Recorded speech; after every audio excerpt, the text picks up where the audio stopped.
Number 1, Michael Woodmansey. We have reached the summit of our list. Number 1. The case that defines the very essence of horror in the Ocean State.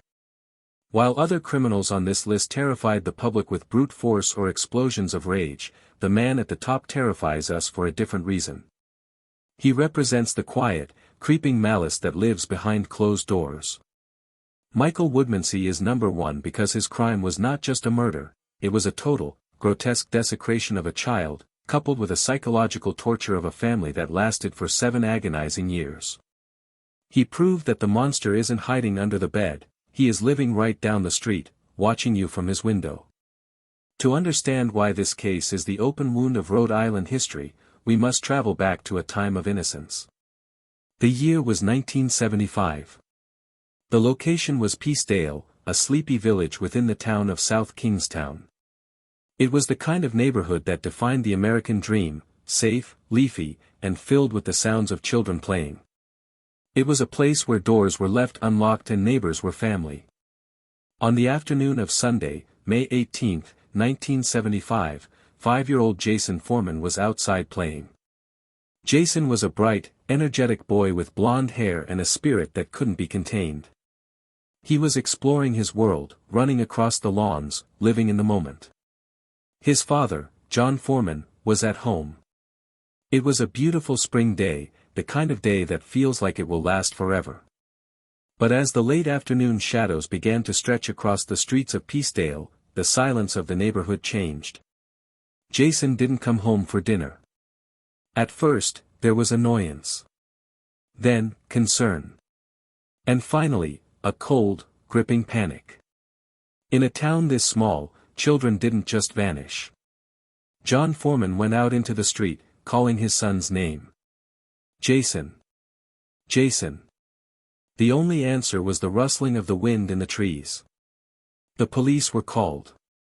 The search began immediately. It was one of the largest mobilizations in South Kingstown history. Hundreds of volunteers, neighbors, teachers, firemen, combed the woods, the ponds, and the backyards. They checked every storm drain. They checked every shed. They found nothing. No shoe. No toy. No trace. It was as if Jason Foreman had been plucked from the face of the earth by an invisible hand. For the Foreman family, the days turned into weeks, and the weeks into months.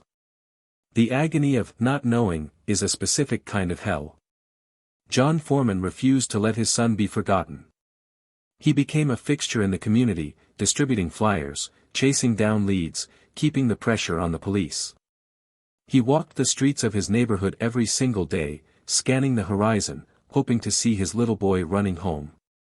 What John Foreman didn't know, what he couldn't possibly let himself imagine, was that every time he walked down his street, he was walking past his son. Living just a few houses away, at number 16, Pleasant Street, was the Woodmansey family. Their son, Michael Woodmansey, was 16 years old in 1975. Michael was an oddity. In high school, he was invisible.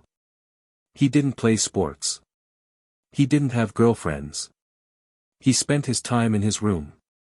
Neighbors would later recall seeing him watching the search parties from his window, his face blank, his eyes tracking the desperate father running back and forth. But no one suspected him. Why would they? He was just the weird, skinny teenager down the block. For 7 years, life in Peacedale moved on, but it moved under a shadow. The disappearance of Jason Foreman became a cautionary tale. A generation of children in South Kingstown lost their freedom because of it. Be careful, or you'll end up like Jason, was the unspoken warning. The break in the case finally came in April of 1982, and it came because the monster got hungry again. Michael Woodmansey was now 23 years old. He was still living at home with his father, still hiding in his bedroom. On a seemingly ordinary afternoon, a local paperboy named Jason Sherman was making his rounds. Woodmansey approached the boy. He invited him into the house. He tried to lure him in with promises of showing him something interesting. But Jason Sherman had instincts. He felt the danger radiating from the man. He refused and ran home. He told his father about the creepy guy on Pleasant Street who tried to get him inside. Jason Sherman's father called the South Kingstown police. At the police station, the name Woodmansey rang a bell. Detectives remembered that the Woodmansey house was located painfully close to where Jason Foreman had vanished 7 years earlier. It was a long shot, but they decided to bring Michael in for questioning. While Michael was being interviewed, where he was evasive and strange, police obtained a warrant to search his bedroom. They were looking for evidence of the attempted lure of the paperboy. They expected to find maybe some pornography, maybe some drugs. Instead, they opened the door to a slaughterhouse of the soul. Michael Woodmansey's bedroom was a chaotic, cluttered den of madness. It smelled of old paper, chemicals, and decay. But amidst the clutter, one object stopped the detectives in their tracks.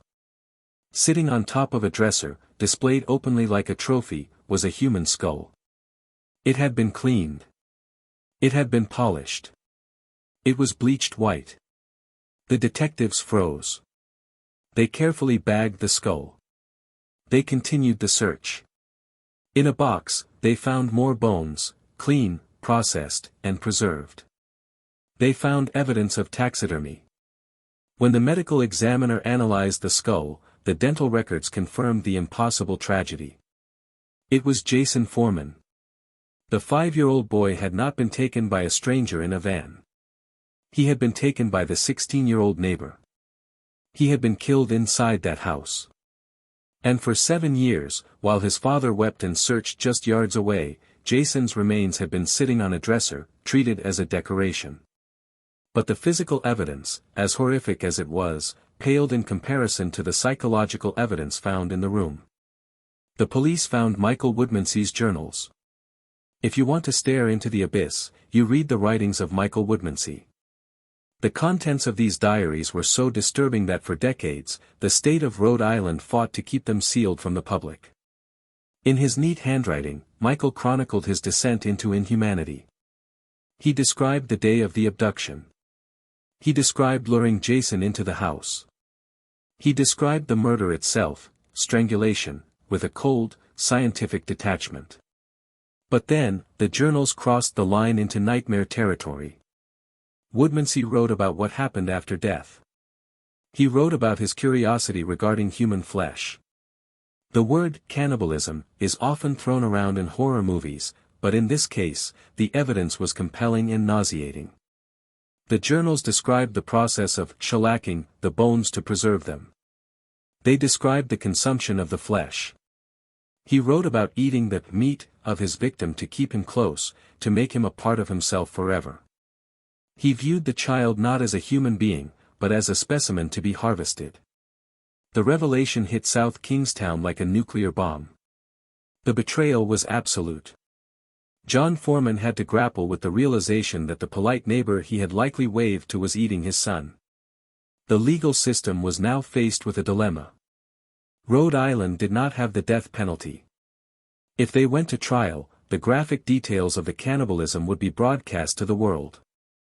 The Foreman family would be forced to sit in a courtroom and hear exactly how their little boy was butchered. The prosecutors approached John Foreman. They offered a deal. To spare the family the trauma of a trial, and to ensure a conviction without the risk of an insanity defense, they would offer a plea bargain. In 1983, Michael Woodmansey pleaded guilty to second-degree murder. He was sentenced to 40 years in prison. At the time, 40 years felt like a life sentence. The community assumed he would die in prison. John Foreman accepted the deal, believing the monster was gone for good. But the legal system is a machine of math, not morality. Fast forward to 2011. Rhode Island was a different place. But the name Woodmansey still carried a chill. Suddenly, news broke that shocked the state: Michael Woodmansey was scheduled for early release. Because of good time credits, laws designed to reward prisoners for good behavior, Woodmansey had shaved 12 years off his sentence. He was going to be released after serving only 28 years. He was only 52 years old. He was healthy. He was free. The reaction was immediate and primal. The town of South Kingstown went into a panic. Parents refused to let their children walk to school. The police department expressed public concern that they couldn't legally stop him from returning to his hometown. But the most terrifying reaction came from John Foreman. The grieving father, now an older man, went on television. He looked into the camera with eyes that had seen too much pain and made a promise. He said that if Michael Woodmansey was released, he would find him. He said, "I do intend to kill him if he is released. I don't want to hurt anyone else, but I think I should kill him." It wasn't a threat, it was a statement of fact. A father's duty. The state of Rhode Island realized they were sitting on a powder keg. They had a cannibal about to walk free, and a vigilante father waiting for him. They needed a solution. In a rare legal maneuver, the Attorney General's office invoked a law usually reserved for sex offenders. They argued that Woodmansey's journals and his behavior indicated that he had a mental abnormality that made him a danger to the public. They sought to have him civilly committed. This meant that even though his prison sentence was over, he would be transferred directly to a secure psychiatric institution, not to freedom. Woodmansey's lawyers fought back. They argued he had served his time. They argued that his journals were just fantasy. But the sheer weight of the bone evidence made the fantasy defense crumble. A judge agreed with the state. Michael Woodmansey was transferred from the prison to a locked psychiatric ward at the Eleanor Slater Hospital. He remains there to this day, trapped in a limbo between prisoner and patient. The case of Michael Woodmansey stands as number one because it fundamentally changed the psychology of Rhode Island. Before Woodmansey, a missing child was a community tragedy. After Woodmansey, a missing child was a potential horror story. He destroyed the concept of the safe neighborhood. He proved that you can look a monster in the eye, say hello to him, and have absolutely no idea what is sitting on his dresser upstairs. For John Foreman, there is no closure. There is only the continued vigilance, the knowledge that the man who ate his son is still alive, breathing air just a few miles away. And for the rest of the state, Michael Woodmansey remains the ultimate cautionary tale, a reminder that in the smallest state, the darkest secrets are often kept by the quietest people. Number 2, Craig Price. If Michael Woodmansey represented the quiet, creeping horror of the introvert next door, our next entry represents a force of violence so explosive that it shattered the innocence of an entire generation. We travel to Warwick, the second largest city in Rhode Island, a sprawling landscape of middle-class stability. In the late 1980s, the Buttonwoods neighborhood was a place where doors were left unlocked and children played in the street until dusk. But that security was an illusion, destroyed by a monster who lived among them. A monster who was ruthless, remorseless, and, terrifyingly, a child. Number 2 on our list is Craig Price, known to the press as the Warwick Slasher. He stands this high on the list not just because he was a serial killer, but because he began killing at 13 and slaughtered a family at 15. Because of his age, he brought the state of Rhode Island to its knees, exposing a fatal legal loophole that nearly allowed a quadruple murderer to walk free at the age of 21. To understand the terror Craig Price inflicted, we must look at the predator himself. In 1987, Craig Price was just another 13-year-old living on the block. But he was physically an anomaly. He was hulking, heavy-set, and possessed a strength far beyond his years. To the police, he was a known nuisance, a peeping Tom caught creeping through backyards. To the neighbors, he was a bad seed. But no one looked at the chubby teenager and saw a butcher. That underestimation would prove fatal. The nightmare began on the night of July 27, 1987. Rebecca Spencer, a 27-year-old widowed mother, was alone in her home on Inman Avenue. Sometime in the darkness, an intruder ghosted into the house. He armed himself with a frying pan and a knife from her kitchen and crept into the bedroom. What followed was a frenzy of rage that baffled detectives. Rebecca was bludgeoned and stabbed 58 times. It was overkill in its purest form, suggesting a killer in a state of psychotic fury. The next morning, police canvassed the neighborhood looking for a maniac, a drifter or a drug addict. They knocked on the door of the Price family, just a few houses away. 13-year-old Craig answered. He watched the officers with dead, shark-like eyes and told them he had seen nothing. The police moved on, never imagining the killer was the boy standing right in front of them. For 2 years, the case went cold. The community lived in fear. Meanwhile, Craig Price was growing. By 1989, at age 15, he had transformed into a 200-pound powerhouse, rumored to be fueled by steroids. He joined the football team, channeling his aggression, but the hunger inside him was rising again. On September 4, 1989, Labor Day weekend, the volcano erupted. Joan Heaton, a 39-year-old mother, lived around the corner from Price with her 2 daughters, 10-year-old Jennifer and 8-year-old Melissa. That night, Price, reportedly high on a cocktail of drugs, broke into their home. He went to the kitchen and selected a set of knives. The massacre inside the Heaton home is a scene of carnage that hardened even the most veteran state troopers. Price attacked Joan first. She fought desperately to protect her children, but she was overpowered and stabbed 57 times. He then turned his attention to the girls.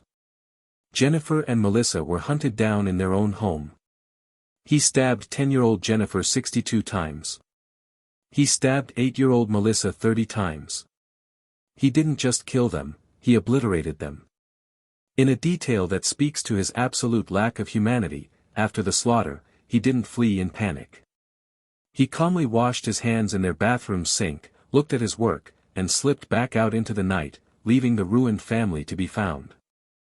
When the bodies were discovered, Warwick collapsed into hysteria. 4 females dead in the same neighborhood in 2 years. The police knew they were hunting a serial killer. Gun sales skyrocketed. No one slept. But this time, the monster had made a mistake. During the struggle, Joan Heaton had bitten her attacker's hand. It was a deep, jagged wound. As detectives canvassed the street, Detective Kenneth Sprague spotted 15-year-old Craig Price watching the commotion. Sprague noticed a bandage on Price's hand. When he asked about it, Price coolly lied, "I got drunk and punched a car window." It was a plausible story for a delinquent, but the wound looked like a tear, not a cut. Suspicious, police executed a search warrant on the Price home. In a shed in the backyard, they found a trash bag that ended the mystery. Inside were blood-soaked clothes and knives that matched the wounds on the Heaton family. Craig Price was arrested. In the interrogation room, detectives expected a scared kid. Instead, they met a stone-cold sociopath. Price didn't cry. He didn't ask for his mother. He sat with terrifying calmness and confessed to the murders of Joan, Jennifer, and Melissa. Then, unprompted, he admitted to killing Rebecca Spencer 2 years earlier. The detectives were stunned. The 15-year-old sitting across from them was a serial killer who had walked among them, attended school with their children, and smiled in their faces the whole time. But the true horror for Rhode Island was just beginning. When prosecutors prepared the case, they hit a brick wall built by the laws of a more innocent time. Under Rhode Island law in 1989, the juvenile justice system was designed for rehabilitation, not punishment. It mandated that the state could only hold a juvenile offender until their 21st birthday. This meant Craig Price, a confessed quadruple murderer, would be released in just 6 years. He would be a free man at age 21, his record sealed, free to kill again. The public shock turned to seismic rage. Parents looked at their calendars, counting down the days to Price's 21st birthday. The legislature rushed to pass the Craig Price Act to allow juveniles to be tried as adults, but under the U.S. Constitution, it could not apply retroactively. Price had beaten the system. So, the state had to get creative. For the next 6 years, a silent war was waged inside the juvenile detention center. The goal was simple: find a way to keep him in. Price, arrogant and believing he was untouchable, helped them. He refused to behave.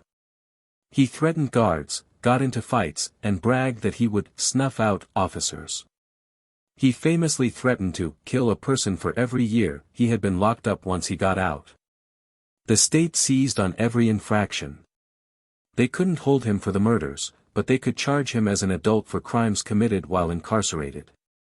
In 1994, as his release date approached, Price was brought to trial for assault, extortion, and contempt of court. Psychological experts testified that Price was a sadist beyond rehabilitation. The jury convicted him, and the judge sentenced him to the maximum possible time for these new crimes, effectively resetting the clock. Rhode Island exhaled. The monster wasn't coming out. Craig Price spent the next decades playing a cat-and-mouse game with the legal system, but his violence continued behind bars. He stabbed inmates and attacked officers, burning more time with every outburst. Finally, acknowledging he was too dangerous for the state system, he was transferred to a federal prison in Florida. In 2017, he stabbed another inmate there, receiving an additional 25-year sentence that ensures he will likely die in a concrete box. Craig Price stands as number 2 because he single-handedly killed the concept of childhood innocence in Rhode Island. He taught an entire state that a monster doesn't have to look like a beast, he can look like the boy mowing your lawn. He forced a reckoning with the darkest question a society can face: what do you do when a child is born evil? Number 3, Jeffrey Myatt. If Michael Woodmansey was the horror hidden in a bedroom, and Craig Price was the explosion of teenage rage, the man at number 3 represents a different kind of evil, the cold, mechanical efficiency of a butcher. We leave the suburbs and travel north to Woonsocket. It is a city of fading industrial glory, a place of old brick mills and steep hills. In the early 2000s, parts of the city were struggling with the opioid crisis and poverty. It was in this shadow that a monster operated, counting on the fact that society often looks the other way when the victims live on the margins. Number 3 on our list is Jeffrey Myatt, known to the press as the Woonsocket Ripper. He stands this high on the list because he committed crimes of unspeakable anatomical brutality, dismembering women in his bathtub. But his case shocked the state for another reason: the disposal of the bodies. He treated his victims as literal garbage, triggering the most grueling, expensive, and horrific search effort in the history of the Rhode Island State Police. To understand the terror, we must look at the killer's camouflage. In 2004, Jeffrey Myatt was 33 years old. He was the definition of unremarkable. He was a maintenance man who lived in a third-floor walk-up apartment on Cato Street.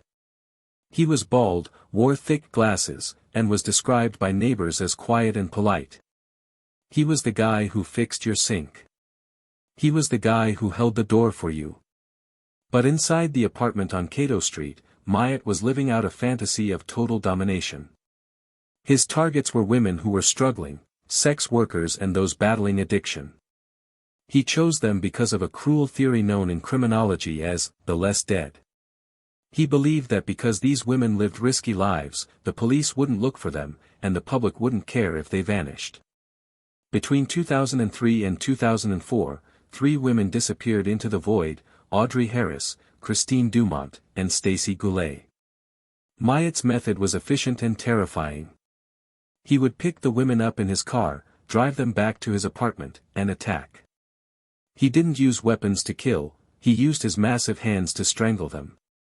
He reportedly enjoyed watching the light go out of their eyes. But the horror didn't end with death. It began there. After killing them, Myatt would drag the bodies into his bathroom. He placed them in the bathtub. Using a common wood saw purchased at a hardware store, he dismembered them.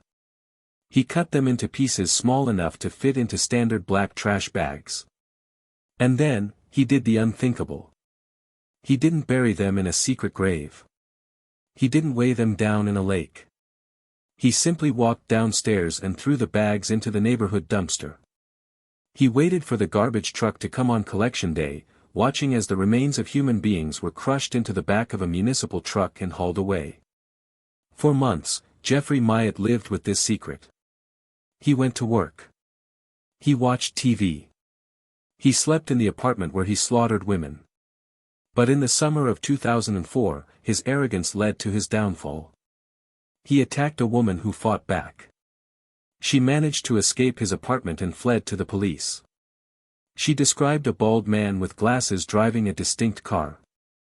Around the same time, the Woonsocket police were beginning to realize that the missing persons reports were connected. When the survivor's description came in, detectives narrowed their sights on Myatt. When they brought him in for questioning, they expected a fight. Instead, they got a shrug. Faced with the mounting evidence, and the fact that police had found microscopic traces of blood in his bathroom that he had failed to scrub away, Jeffrey Myatt confessed. He told them everything. He gave them the names. He described the saw.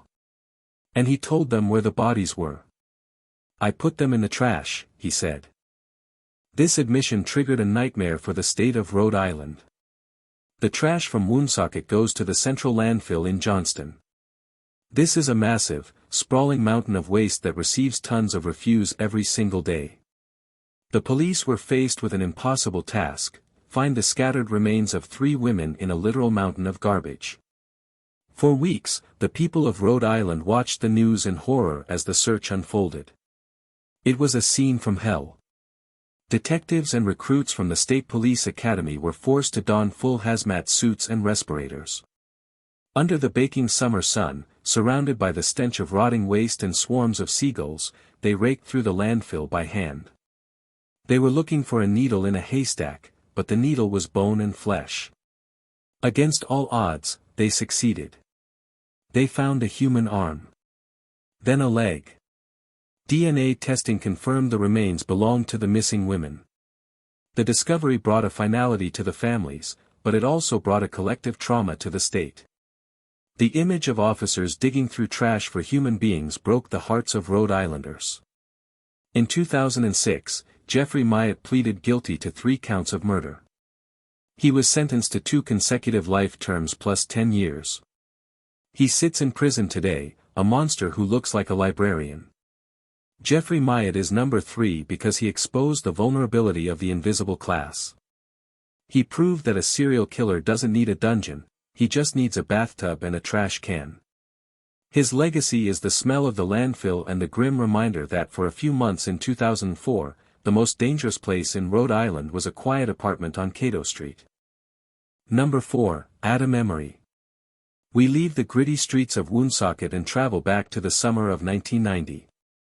We find ourselves in Warwick, near the legendary Rocky Point Park, a place that holds a special, nostalgic place in the hearts of Rhode Islanders. It was a time of amusement rides, clam cakes, and summer joy. But on the evening of August 2, 1990, that joy was extinguished by a single moment of blinding, senseless anger. Number 4 on our list is the case of Adam Emery. It stands this high not because of a high body count, but because it is the ultimate cautionary tale of unchecked ego and rage. It is a story that traumatized the state twice, first with the brutal murder of a young man over a fender bender, and second with a bizarre disappearance that launched an international FBI manhunt, convincing an entire state that a killer had cheated justice. To understand the tragedy, we must first look at the 2 men whose lives collided that summer night. Jason Bass was 20 years old. He was a carefree, happy young man from Connecticut, visiting Rhode Island with friends to enjoy an evening at Rocky Point. He was driving a Ford LTD, laughing, singing along to the radio, simply living his life. Adam Emery was 31. He was a different breed entirely. He was a bodybuilder, a martial arts enthusiast, and a man who took himself incredibly seriously. He viewed himself as a protector, a warrior. But beneath the muscles lay a fragile temper. On that night, he was driving his Ford Thunderbird, with his wife, Elena, in the passenger seat. The catalyst for murder was nothing. It was a scrape. A minor traffic incident. As the crowds were leaving Rocky Point Park, Jason Bass's car accidentally clipped the bumper of Adam Emery's Thunderbird. It was the kind of minor accident that happens every day, usually resulting in an exchange of insurance information. But Adam Emery didn't want insurance information. He wanted revenge.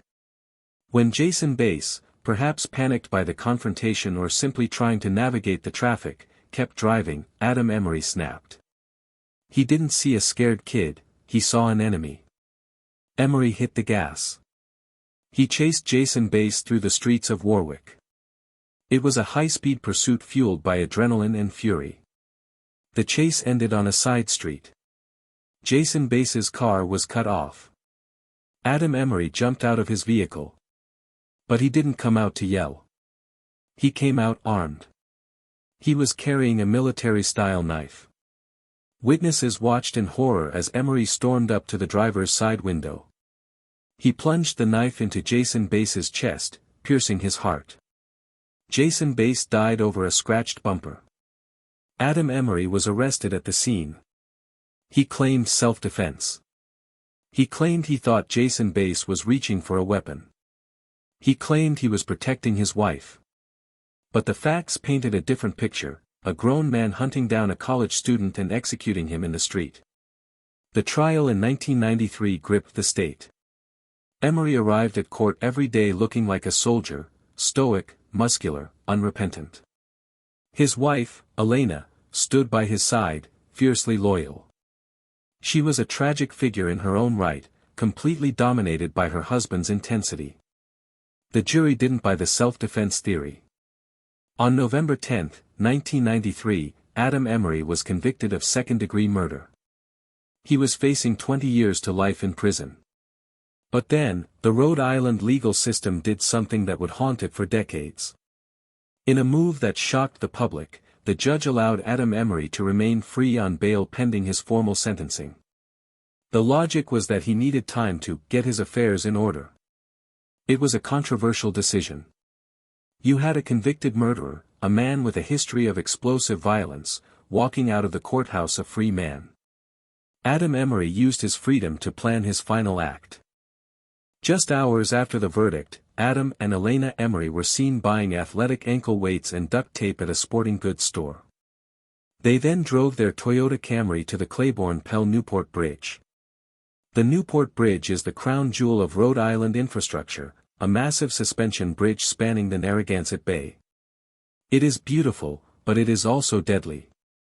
The drop to the water is over 200 feet, and the currents below are swift and freezing. At around sunset on November 10, a motorist spotted the Emery's car stopped at the top of the bridge. The hazard lights were flashing. The engine was running. When police arrived, the car was empty. Inside, they found a scene that looked like a ritual. Adam and Elena's clothes were neatly folded. There was cash that had been deliberately cut into pieces, a final, screw you, to the world. The implication was clear. Adam and Elena had jumped. A tragic, twisted Romeo and Juliet ending. But Rhode Island didn't believe it. The public was skeptical. Adam Emery was a survivalist. He was a trained diver. He was resourceful. The theory spread like wildfire, he faked it. People believed Adam had thrown his wife off the bridge to stage his death, and then slipped away into the night to escape prison. Or perhaps they had both faked it, picked up by a boat waiting in the dark waters below. The FBI launched one of the largest manhunts in New England history. Adam Emery was placed on the most wanted list. His face was on Unsolved Mysteries. Sightings poured in from all over the world. People claimed to see him in Italy, in Florida, in South America. For months, the state was gripped by the paranoia that the road rage killer was out there, laughing at them. The tragedy deepened when, weeks later, a body washed up in the bay. It was Elena Emery. The discovery of Elena's body was gruesome and heartbreaking. She had weights strapped to her body. But the medical examiner couldn't definitively say if she had jumped willingly or if she had been pushed. The conspiracy theorists went into overdrive. Adam killed her to make his escape look real. For nearly a year, the ghost of Adam Emery haunted the state. Jason Bass's family was denied closure, living in fear that their son's killer was sipping cocktails on a beach somewhere. But the ocean eventually gives up its secrets.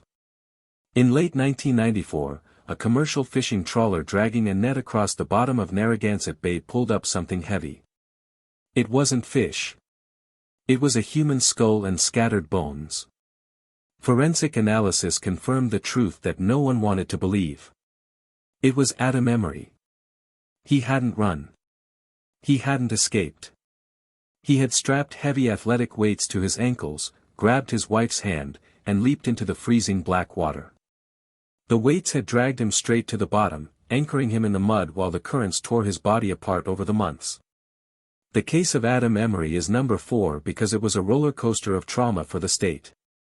It began with the senseless murder of Jason Bass, a reminder that a simple traffic mistake could cost you your life. It continued with a stunning failure of the judicial system that let a killer walk free. And it ended with a macabre mystery that captured the imagination of the nation. It changed Rhode Island forever. Because of Adam Emery, bail laws were tightened.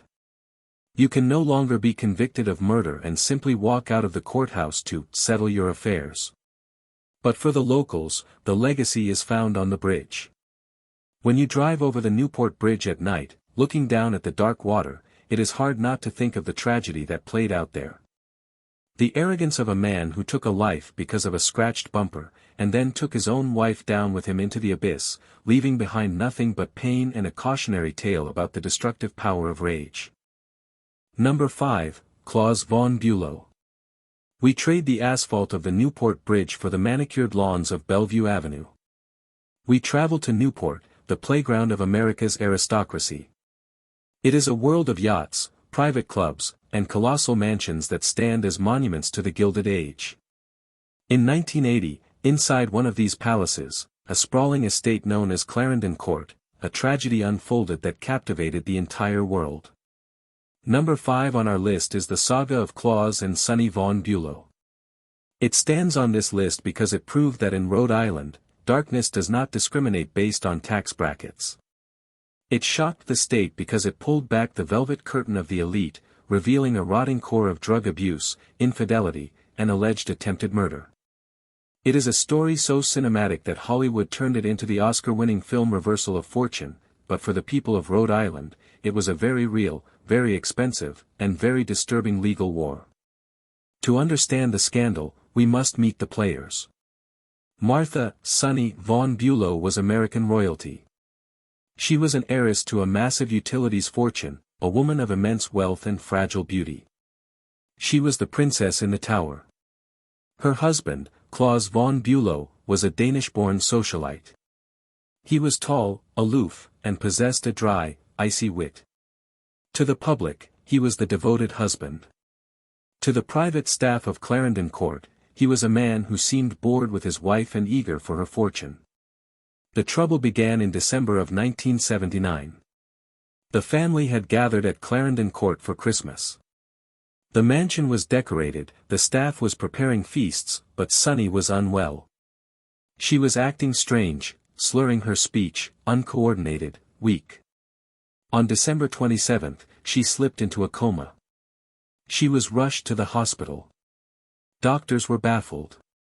Her blood sugar was dangerously low, a condition known as hypoglycemia. Miraculously, she recovered. She woke up. The incident was brushed off as a reaction to alcohol and sweets. But the darkness in Clarendon Court did not lift. 1 year later, in December of 1980, it happened again. Sonny was found unconscious on the bathroom floor of the mansion. This time, she did not wake up. She had suffered irreversible brain damage. She was in a persistent vegetative state, a sleeping beauty, who would never open her eyes again. The initial assumption was a tragic medical event. Sonny had a history of health issues. But her children from a previous marriage, Alexander and Alla von Auersperg, were suspicious. They didn't trust their stepfather, Claus. They had seen the tension in the marriage. They knew Claus had a mistress, a soap opera actress named Alexandra Isles. They knew that if Claus divorced Sonny, he would receive a relatively small settlement. But if Sonny died, he stood to inherit $14 million. The children did something unprecedented. They hired a private investigator to search the mansion before calling the police. What the investigator found in Claus Von Bülow's closet became the smoking gun of the decade. Inside a black traveling bag, they found a treasure trove of incriminating evidence: Valium, codeine, and, most damning of all, a used hypodermic needle. When forensic experts tested the needle, they found traces of insulin.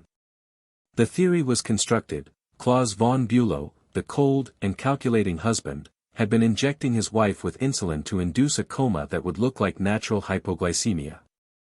He had tried and failed in 1979, and he had succeeded in 1980. The state of Rhode Island charged Claus von Bülow with 2 counts of attempted murder. The trial in 1982 was a spectacle unlike anything Rhode Island had ever seen. The Providence County Courthouse was besieged by international media. It was a clash of titans. The prosecution painted Claus as a greedy monster who wanted to clear the way for his mistress. The maid, Maria Schrahlhammer, gave damning testimony, claiming she had seen the black bag and had begged Claus to call a doctor while Sonny lay dying, only for him to refuse. The jury was convinced. Claus von Bülow was found guilty. He was sentenced to 30 years in prison. The state of Rhode Island cheered. The rich villain had been taken down. But Claus von Bülow had one thing that Craig Price and Michael Woodmansey did not: millions of dollars. He posted a $1 million bail, the highest in state history at the time, and walked free pending his appeal. He then hired the most famous appellate lawyer in America, Harvard professor Alan Dershowitz. This is where the shock turned into confusion. Alan Dershowitz and his team didn't just argue technicalities, they put Sonny von Bülow on trial. They launched a massive investigation into her private life. They interviewed her friends, her doctors, and dug into her medical history. They constructed a new narrative. They argued that Claus didn't inject her, they argued that Sonny injected herself. The defense team painted a picture of a sad, lonely woman who indulged in alcohol, pills, and sweets. They brought in experts to testify that the insulin found on the needle could have been tainted or misinterpreted. They argued that the black bag evidence was mishandled by the private investigator and the stepchildren, suggesting it might have been planted or contaminated. In 1985, the Rhode Island Supreme Court overturned the conviction based on certain withheld evidence. A second trial was ordered. The second trial in 1985 was a complete reversal. The defense team dismantled the prosecution's case. They introduced testimony suggesting Sonny had exercised behaviors of an addict. They created enough reasonable doubt to drive a Rolls-Royce through. On June 10, 1985, the jury in Providence returned a verdict: not guilty. Claus von Bülow walked out of the courthouse a free man. He maintained his stoic expression, got into a limousine, and eventually moved back to London, where he lived the rest of his life as a controversial figure in high society, wearing the acquittal like a shield but never shaking the stain of suspicion. But while Claus went to parties in London, the victim of the crime remained in Rhode Island. This is the most haunting part of the story, the detail that lingers long after the legal battles ended. Sonny von Bülow did not die in 1980. She remained in a coma. She was cared for in a private wing of a New York hospital, attended to by private nurses, dressed in expensive nightgowns, her hair brushed every day. She stayed in that coma for 28 years. 28 years of silence. She outlived the scandal. She outlived the fame of the movie. She finally passed away in 2008, almost 3 decades after that fateful Christmas at Clarendon Court. The case of Claus von Bülow is number 5 on our list because it exposed the 2 justice systems in Rhode Island, one for the poor, and one for the rich. It divided the state. Half the population believed he was a cold-blooded killer who got away with it because he could afford Alan Dershowitz. The other half believed he was the victim of vindictive stepchildren. But regardless of the verdict, the image of Clarendon Court remains tainted. It stands as a monument to the idea that behind the gold gates and the limestone walls, there are secrets that even money cannot fully bury. Number 6, Raymond Beaver Tempest. If the Claus von Bülow case, number 5, showed us how money can bend justice in Newport, our next entry shows us how, who you know, can bury the truth in Woonsocket. We travel back to 1982. Woonsocket was a tough, insular working-class city. It was a place where loyalty mattered more than the law, and where the police department operated like a brotherhood. Number 6 on our list is Raymond Beaver Tempest. He wasn't a billionaire, and he wasn't a criminal genius. He was a local tough guy, a man with a reputation for brawling. But he possessed a shield that made him untouchable. His brother was a high-ranking detective in the Woonsocket Police Department, and his family had deep roots in city politics. His case shocked the state not just because of the savage brutality of the murder, but because it took 10 years to get a conviction, and then decades later, that conviction unraveled, exposing a rot at the heart of the justice system. The tragedy took place on the afternoon of February 19, 1982, in a typical triple-decker house in Woonsocket. Doreen Pickard was 22 years old. She lived on the first floor. She was an innocent bystander in the truest sense of the word. She wasn't involved in drugs, she didn't have enemies. Her only mistake was her kindness. Around 3 in the afternoon, Doreen heard strange noises coming from the basement apartment, where her landlord, Susan Lafert, lived. She heard thumping. She heard muffled screams. Worried for her neighbor, Doreen decided to go downstairs to check on her. It was the last decision she would ever make. When Doreen walked down the dark stairs into the basement, she stepped directly into a slaughter. The attacker, Raymond Beaver Tempest, was in the middle of a violent rage, assaulting Susan Lafert. Beaver had come to the house over a dispute regarding a pit bull dog he co-owned with Susan. Some sources say it was a horse, but the argument was over money and property. The argument had turned lethal. He was beating Susan with a length of iron pipe. Susan suffered a shattered skull and permanent injuries. She survived but lost all memory of the attack, rendering her unable to testify. But for Doreen Pickard, there was no mercy. Realizing he had a witness, Beaver Tempest turned his rage on the 22-year-old. He attacked her with the same iron pipe. Doreen fought for her life. She clawed at him, leaving physical evidence under her fingernails, but she was overpowered. He bludgeoned her to death on the concrete floor. When police arrived, the basement was a bloodbath. Doreen Pickard lay dead. From day one, the name Raymond Beaver Tempest was whispered as the prime suspect. The motive was clear. Witnesses placed him near the scene. But arresting Beaver was complicated. His brother, Gordon Tempest, was a powerful figure in the police department. Instead of a rigorous interrogation, Beaver seemed to be protected. The crime scene was handled sloppily. Witnesses felt intimidated. A blue wall of silence descended over the case. People in Woonsocket knew who did it, but they were afraid to speak, knowing that the police might be protecting the killer. For 10 years, the Pickard family lived in agony. They watched their daughter's killer walk free, drinking in local bars, living his life as if he hadn't beaten a girl to death with a pipe. It wasn't until 1992 that justice finally seemed to catch up. A new task force, independent of the local Old Boys Network, re-examined the case. Witnesses finally came forward. One neighbor testified to seeing Beaver enter the basement. Another claimed Beaver had asked them to help manufacture an alibi. In 1992, Raymond Beaver Tempest was convicted of second-degree murder and sentenced to 85 years in prison. Rhode Island exhaled. It seemed like the end of the story. But in this state, the past never stays buried. In 2015, a legal bombshell exploded. Tempest's lawyers filed an appeal, alleging that the police and prosecutors in 1992 had committed severe misconduct.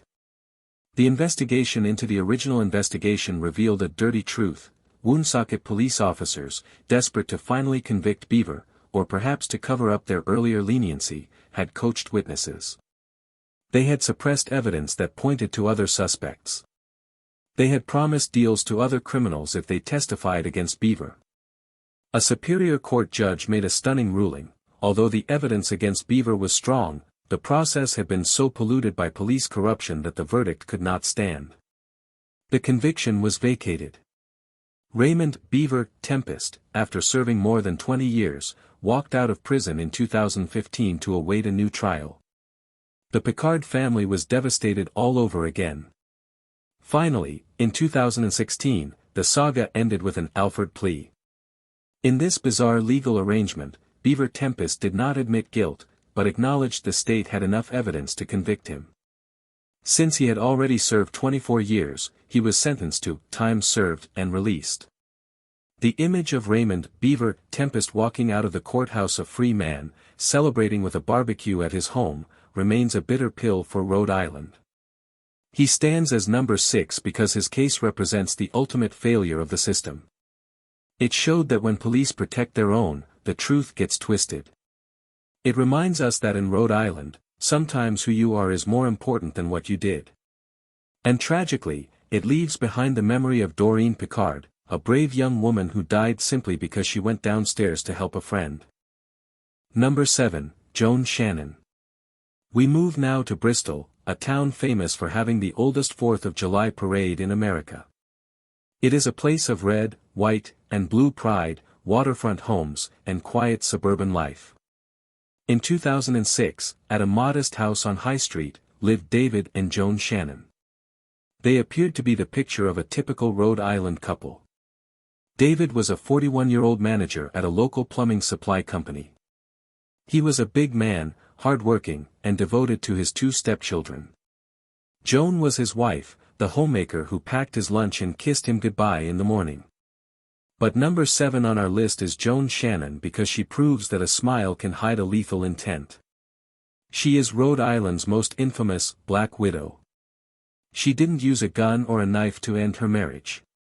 She used a weapon that requires patience and a heart of absolute ice, poison. Her crime shocked the state because it played on the universal fear that the person sleeping next to you might be plotting your death while you dream. To understand the horror of this case, you have to understand the suffering of David Shannon. In late 2006, David began to feel sick. It started as a general malaise, nausea, weakness, and a fog in his brain that he couldn't shake. He was a strong man, so he tried to power through it, believing it was just the flu or exhaustion from work. He went to the doctor, but the symptoms were vague and difficult to diagnose. But it wasn't a virus attacking his body, it was his wife. Joan Shannon had decided she wanted out of the marriage. But she didn't want a divorce. A divorce meant splitting assets, messy legal battles, and a lower standard of living. She wanted the life insurance money, she wanted the house, and she wanted to be free to be with her lover. So, she went to the store and bought a jug of antifreeze. Antifreeze, or ethylene glycol, is a cruel poison. It is famously sweet-tasting, which makes it terrifyingly easy to mask in sodas, juice, or strong cocktails. Once ingested, it destroys the body from the inside out. It forms crystals in the kidneys, causing excruciating pain, delirium, and eventually, total organ failure. It is a slow, agonizing way to die. For weeks, Joan began spiking David's drinks. One can only imagine the scene, David coming home from a long day at work, exhausted, and his loving wife handing him a glass of scotch or a protein shake. He thanks her, trusting her completely. He drinks it. And with every sip, she watches him, knowing she is killing him. On January 21, 2007, the final, lethal dose was administered. David collapsed. He was rushed to the hospital in critical condition, hallucinating and his body shutting down. The doctors fought to save him, but they were fighting a ghost, they didn't know what was in his system. David Shannon died without knowing why, thinking his body had simply failed him. Initially, the death was a mystery. But the medical examiner in Rhode Island was thorough. During the autopsy, they noticed something microscopic in David's kidneys, calcium oxalate crystals. These are the telltale signature of ethylene glycol poisoning. The ruling was immediately changed from natural causes to homicide, and the police turned their eyes to Joan. At first, she played the grieving widow perfectly. She cried, planned the funeral, and collected sympathy cards. But detectives noticed she was seemingly more interested in the life insurance payout, policies totaling nearly $500,000, than in finding out what happened to her husband. They began to dig into her life, and the image of the devoted wife crumbled. They discovered she had a lover, but the real smoking gun wasn't found in a motel room, it was found on the hard drive of her computer. In the mid-2000s, criminals still didn't fully understand that deleting a history doesn't make it disappear. Forensic analysts recovered Joan Shannon's search history, and it read like a digital diary of premeditated murder. She hadn't just stumbled across the idea, she had studied it. She had turned her browser into a weapon, typing in specific queries about how to kill with antifreeze, frantically researching whether the substance had a taste that would give her away, and checking if it would show up during a standard autopsy. She even researched if she could mix the poison into oatmeal without being detected. It was a cold, calculated blueprint for execution. But the most damning piece of evidence came from her own kitchen. Police found a turkey baster in the trash that tested positive for ethylene glycol residues. She had likely used it to siphon the poison into David's drinks, turning a common kitchen tool into a murder weapon. The trial of Joan Shannon in 2009 was a sensation in Bristol. The prosecution painted her as a cold, calculating monster who watched her husband suffer for weeks and did nothing but increase the dose. Her defense was desperate, trying to claim that David was depressed and had poisoned himself, but that theory fell apart when confronted with the fact that David had just bought new tools and was planning future projects. Suicidal men don't buy year-long warranties. The jury didn't hesitate. Joan Shannon was found guilty of first-degree murder. During the sentencing, the judge noted the singular cruelty of her crime. To shoot someone is an instant of violence. To poison someone requires a sustained commitment to evil. You have to look them in the eye day after day, watch them vomit, watch them writhe in pain, and then decide to do it again the next day. Joan Shannon was sentenced to life in prison without the possibility of parole. She stands as number 7 on our list because she shattered the sanctity of the home. She turned the kitchen, the heart of the family, into a crime scene. For the people of Bristol, the case remains a dark stain on their history, a reminder that the most dangerous person in your life might not be a stranger in the dark, but the person handing you your morning coffee. Number 8, the Bonded Vault Heist. We travel back to August of 1975. At this time, Providence, Rhode Island, was not just the capital of the state, it was arguably the capital of organized crime in New England. From his vending machine office on Atwells Avenue on Federal Hill, the legendary Godfather Raymond L.S. Patriarca ruled the entire Northeast underworld with an iron fist. In this city, everyone knew the rules: you pay your tribute, you keep your mouth shut, and you never, ever steal from the mob. But number 8 on our list is a crew of men who broke that final rule in spectacular fashion. The Bonded Vault Heist stands on this list because of its sheer, staggering scale. It wasn't a robbery of a convenience store, it was the looting of a secret bank used by the mafia, corrupt politicians, and drug dealers to hide their ill-gotten gains.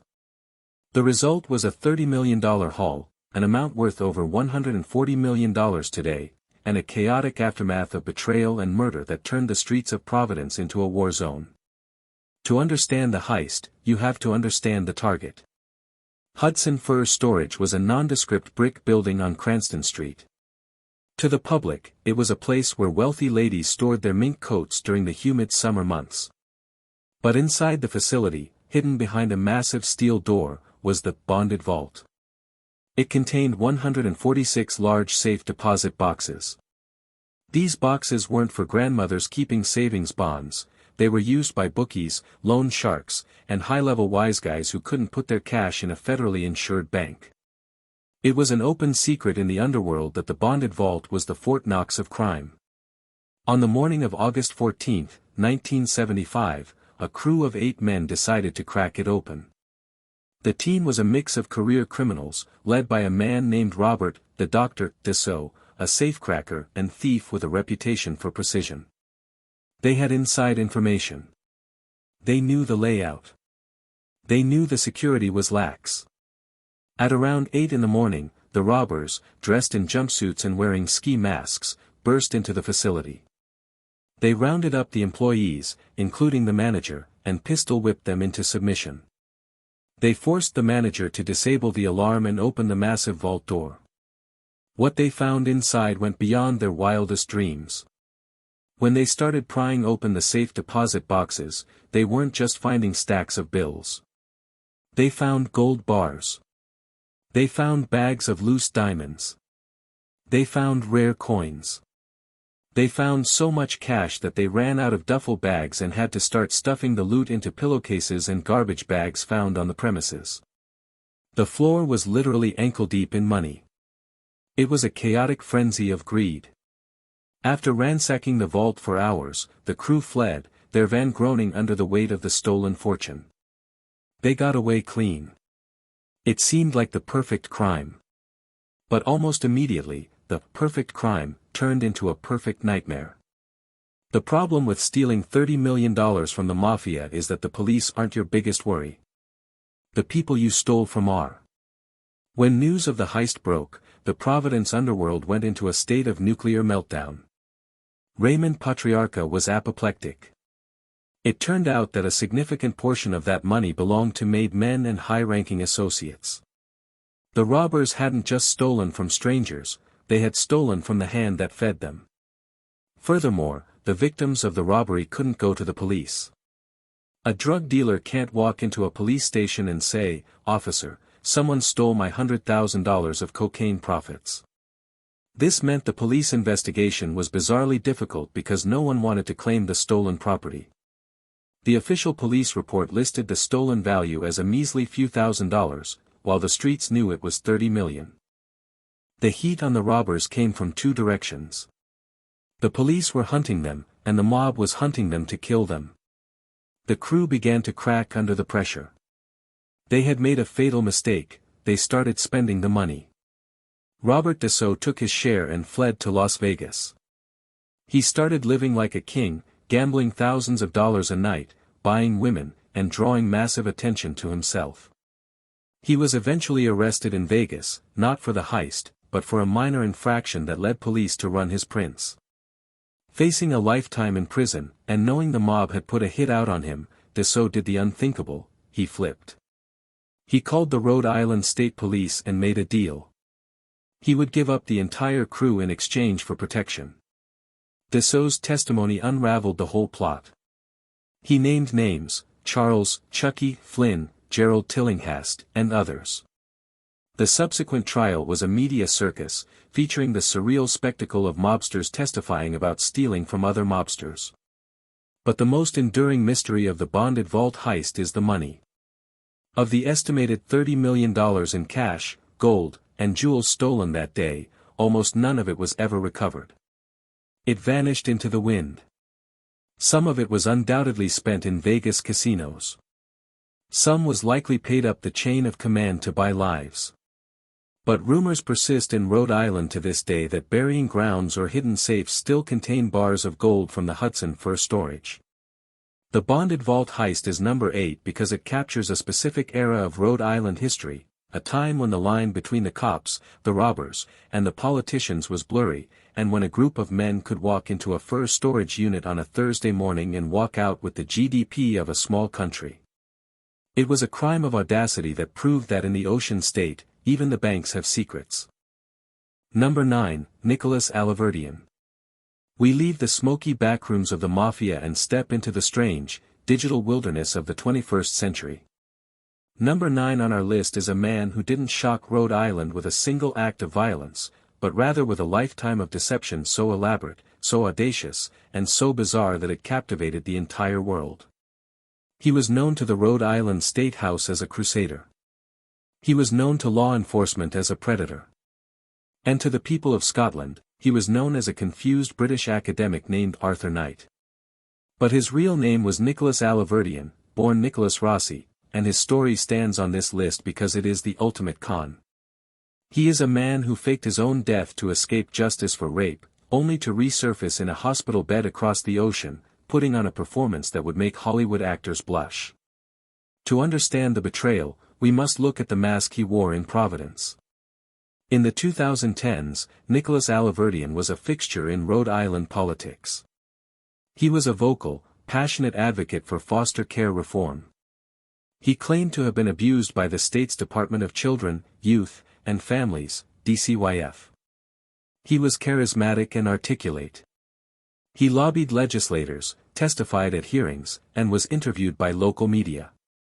He painted himself as a survivor, a boy wonder, fighting for the vulnerable. Politicians took photos with him, journalists quoted him. He was a local hero. But behind the suits and the speeches, Nicholas Alahverdian was a dangerous man. Unknown to his admirers, DNA evidence had begun to link him to a cold case sexual assault. In 2008, a woman had been brutally raped in Orem, Utah. For years, the case went unsolved. But as forensic databases improved, the profile pointed to Alahverdian. Additionally, he was facing fraud charges in Ohio and was suspected of scams in Rhode Island involving credit cards and loans. The walls were closing in. The hero was about to be unmasked as a rapist and a con artist. So, Nicholas Alahverdian decided to die. In February of 2020, the Rhode Island media received a somber press release. Nicholas Alahverdian, the fearless warrior for children, had passed away. The cause was listed as non-Hodgkin lymphoma. An elaborate obituary was published, describing his last words as, "Fear not and run toward the bliss of the sun." Tributes poured in from lawmakers. A memorial service was held. Nicholas Alahverdian was dead. The charges against him were effectively buried with him. Or so everyone thought. For nearly 2 years, the ghost of Nicholas Alahverdian remained undisturbed. But in December of 2021, the Queen Elizabeth University Hospital in Glasgow, Scotland, admitted a patient.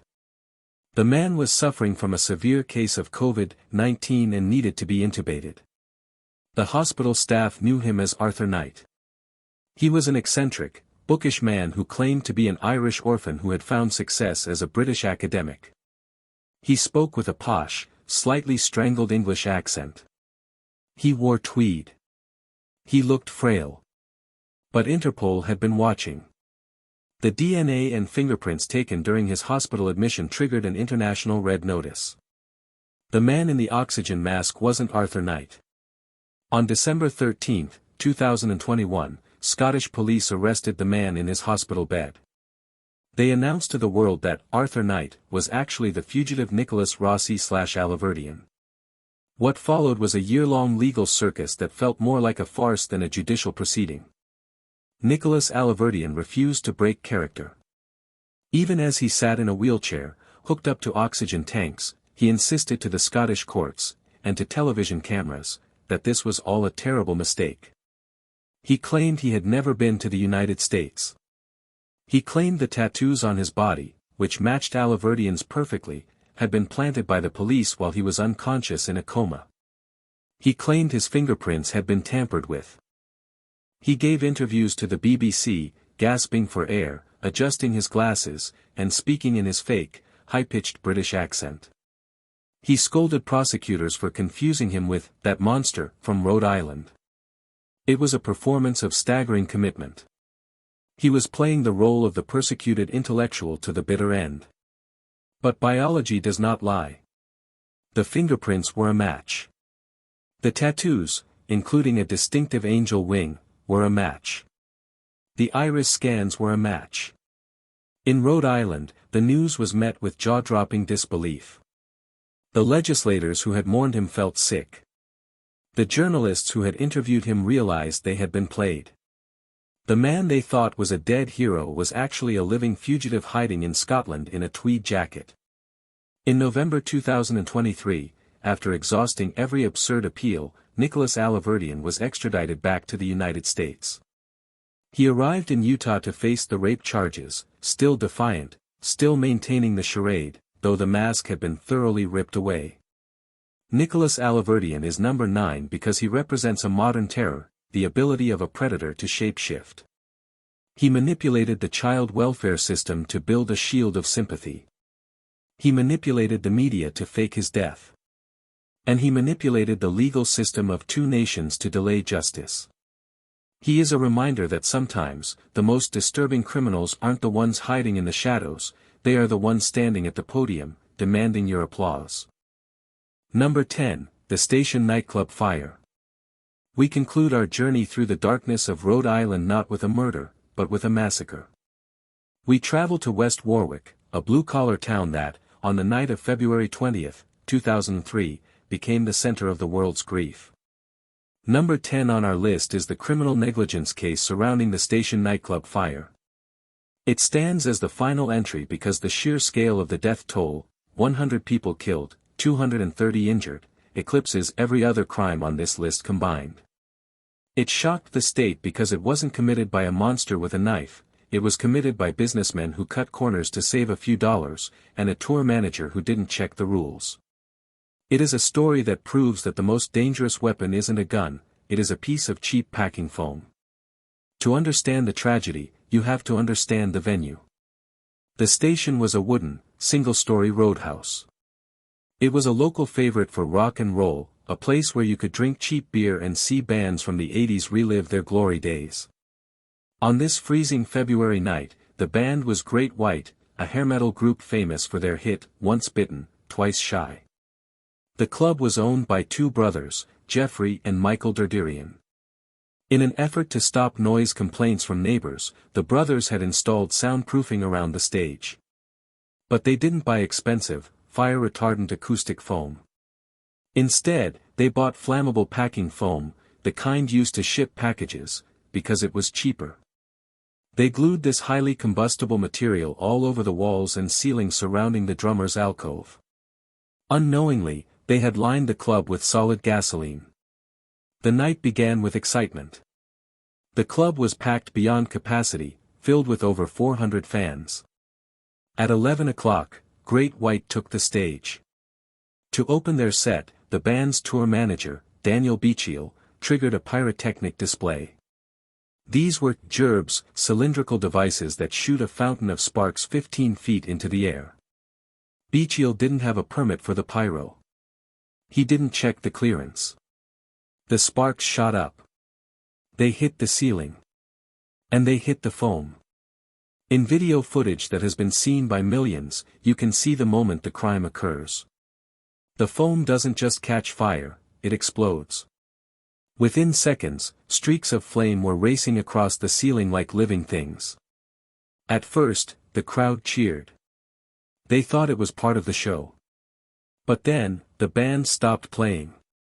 The lead singer, Jack Russell, looked at the ceiling and said, "Wow, that's not good." What followed was one of the fastest fire spreads in recorded history. The burning foam didn't just produce heat, it produced a thick, toxic black smoke containing carbon monoxide and hydrogen cyanide. It began to rain melted, burning plastic onto the crowd. Panic set in. 400 people turned to run. But in the chaos, human instinct turned fatal. Most people tried to leave through the front door, the way they came in. This created a bottleneck. As people pushed and shoved, they fell. A pile of bodies formed in the narrow hallway, blocking the exit completely. Within 90 seconds, the club was filled with smoke so black you couldn't see your hand in front of your face. Within 5 minutes, the entire building was engulfed in flames. The firefighters who arrived on the scene described a vision of hell. They could see people trapped in the windows, trying to push through the bars. They could see the pile of people at the front door, fused together by the heat. When the sun rose the next morning, the site of the station was a smoking ruin. The process of recovering the bodies was agonizing. Dental records were needed for almost everyone. Rhode Island was paralyzed. Everyone knew someone who was there. A teacher, a cousin, a coworker. The grief was universal. But as the grief turned to anger, the criminal investigation began. Who was responsible? The finger-pointing was immediate. The band blamed the club owners, claiming they had permission for the pyro. The owners blamed the band, claiming they didn't know about the fireworks. But the grand jury looked at the facts. They looked at the foam. The investigation revealed that the Durderian brothers had purchased the flammable foam despite warnings. They had allowed the club to be overcrowded. They had an exit door near the stage that swung inward instead of outward, violating code. And Daniel Beachiel, the man who lit the fuse, had acted recklessly by setting off indoor fireworks in a wooden box with low ceilings. In late 2003, indictments were handed down. Daniel Beachiel and the Derderian brothers were each charged with 100 counts of involuntary manslaughter, 1 count for every life lost.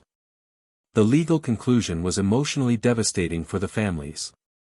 Daniel Beachiel, to his credit, was the only one who showed genuine, public remorse. In 2006, he pleaded guilty to all charges. He stood in court, weeping, and told the families he would never forgive himself. He was sentenced to 4 years in prison. Many families forgave him because he accepted his guilt. The Derderian brothers, however, pleaded nolo contendere, no contest. They avoided a trial. Michael Derderian received 4 years in prison. Jeffrey Derderian received a suspended sentence and community service. The sentences sparked outrage. 4 years for 100 lives. It felt like a slap in the face. But the prosecutors argued it was the best way to ensure some prison time without risking a jury acquittal on technicalities. The Station Nightclub Fire is number 10 because it changed everything. It changed fire codes across the United States. It changed how we look at concert venues. And it left a physical and emotional scar on Rhode Island that will never fully heal. Today, the site of the fire is a solemn memorial park. There are 100 stones, each bearing the name of a victim. It is a quiet, beautiful place now, a stark contrast to the chaos of that night. It serves as a final, tragic reminder that the most disturbing crimes are often not acts of malice, but acts of carelessness. The station fire was a preventable crime, a tragedy bought and paid for with cheap foam and a lack of respect for human safety.